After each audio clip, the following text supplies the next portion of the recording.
everyone, welcome back to the channel Tear Diaries. If you're new here, please do like, share, and subscribe. Today, I'm going to be taking you through a UK standard visitors visa. I've recently had 3 successful visitors visas for students who are Zimbabwean but are studying abroad and have wished to visit their relatives or their parents in the United Kingdom. So in this video, I'm going to share with you the particular documents that we used, the tips for you to have better chances for a successful visa application. So first of all, what is a UK visitor's visa? A UK's visitor's visa is a UK standard visa which allows someone to come into the UK from 6 months up to 10 years. Yes, the Home Office can grant you up to 10 years as a visitor. So these are some of the main reasons why people apply for a visitor's visa: visiting friends and family, visiting partners, for tourism, for attending events like graduation, baby welcomes, and so forth. Key requirements for a visitor's visa to be successful: the visitor has to prove to the Home Office that they will return to their home country after the visit. They're also supposed to prove that they can afford that trip that they're willing to make in the United Kingdom. How do they do this? They need to have bank statements. They need to show some proof of monetary funds, either in their account or someone's account, which show that during their stay, they're not going to have issues with money. They're going to be sustained during their stay. This proof also includes air tickets, flight tickets to and fro. The visitor should prove that they are able to afford a ticket to and from the country that they're willing to visit, in this particular case, the UK. The visitor also needs to prove ties, very strong ties back home. What do we mean by this? We mean that they should be things that are tangible, that the visitor is willing to show, that is willing to give to the Home Office, that they should be going back home because of certain things. For example, for a student, proof that they are really in school, authentic documents with signatures and stamps from the relevant institution that the student is currently enrolled in. These are some of the documents that we used for a student visa who is studying abroad and is willing to visit the UK. So first and foremost, I'll tell you the documents that the student needs, and then I'll tell you the documents that the host also needs to provide for this application to be successful. A valid passport. The student needs to have a valid passport. A permit of that country that they are in, because we're saying this student is not in their home country. They're actually studying somewhere else, which is not their country, but they're willing to visit the United Kingdom. So they should have a student's permit that shows that they are in that country legally. An institution letter, those who are in university, it can be a university enrollment letter. Those who are in college, same. Statements are also needed as evidence of financial proof. If the student has been receiving some form of remittance, either from the host or anywhere else, please do put that as evidence. Also, we know that most of the students do part-time jobs wherever they are. If you are doing a part-time job and you've been receiving some form of income, please do declare that to the Home Office because they need to know. The travel itinerary should be clear. This is one of the major things that the office looks at. Make sure that it's known how you're going to be traveling, your travel dates.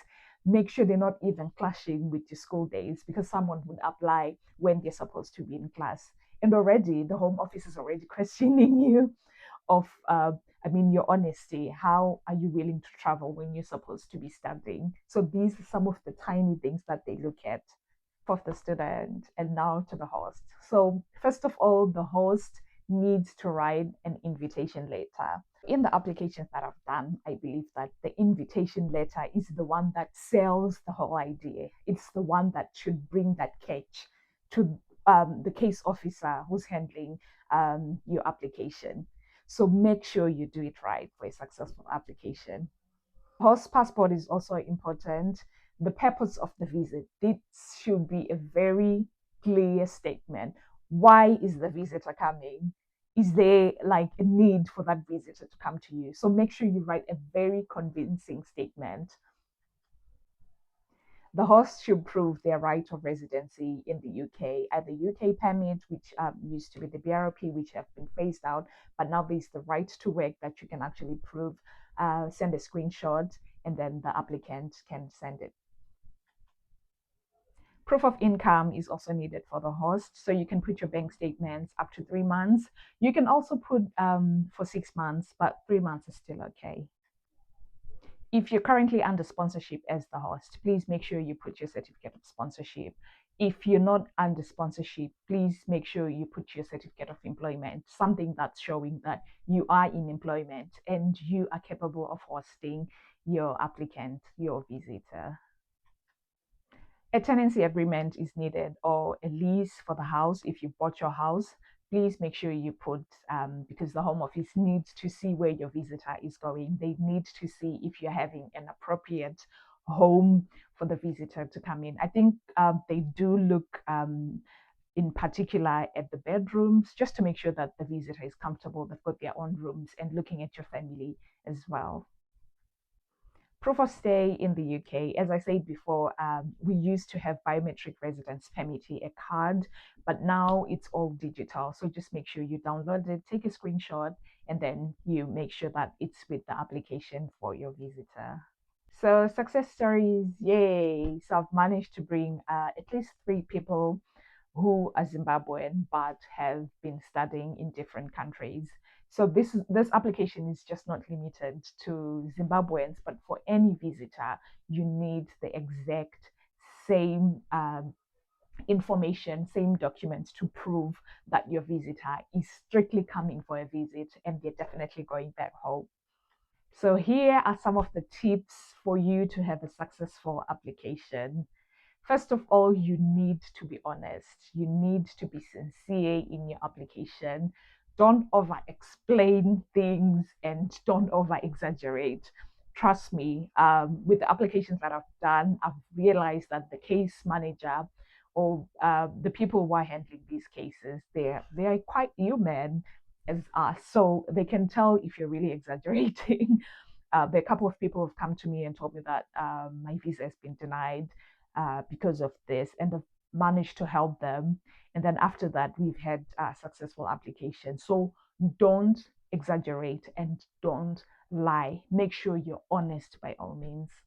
Show a clear evidence of the studies that the student is doing. Be transparent with your paperwork. Make sure that it's legit. It's not an under tree paperwork or documentation. Make sure it's got the right stamps. If there's need for an affidavit, if there's need for notary, if there's need for a commission of odds to authorize whatever documents. I mean, take whatever it costs for you to make sure that the documents are in order. One is for the host. Make sure you write just a simple invitation letter. You don't need to write pages and pages. I've seen people, it's either they write a very short invitation letter or they write pages and pages, which might end up making it look like an exaggerated application. Make sure you're straight to the point. I'm inviting Tia Diaries to come to the UK for 6 months. Tia Diaries is coming to see my newborn baby. You're just straight to the point, and whoever is handling your case, they know what you want from the start. That's a wrap. That's how I've managed to help students who wish to come and visit in the UK, students who are studying abroad but are of a different nationality. If you're planning to invite someone to the UK, I hope this video gives you confidence and a clear roadmap of what is needed.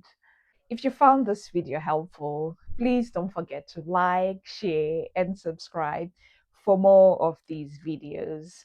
If you have any questions with regards to applying for a visitor who is a student from a different country coming to the UK, please drop your questions in the comment section. I'll make sure I get back to you. In the next video, I'll be doing application for parents who are willing to visit their children in the United Kingdom. Thank you for watching and good luck with your application. Bye.